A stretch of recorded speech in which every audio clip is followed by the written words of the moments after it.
caso de hoje, vocês lembraram de uma fala da minha mãe. De boas intenções, o inferno está cheio.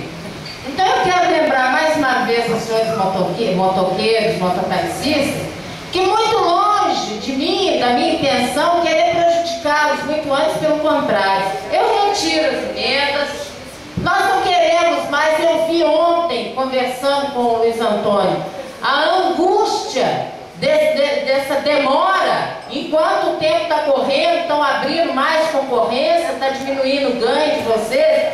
Isso aqui, gente, para mim é visto como o exercício sério de legislar.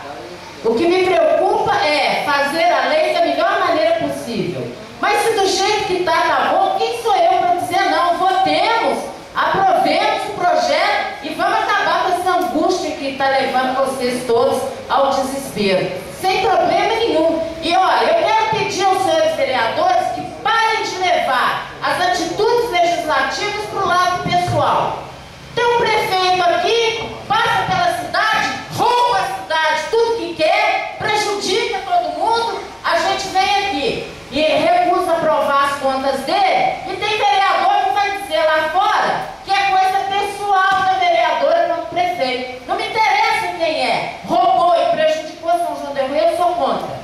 Não é nada pessoal, não conheço a maioria de vocês. Conheço o Formiguinha, conheço o Luiz Antônio, conheço o Lino, um ou outro que eu conheço. Eu quero acabar com a angústia de vocês.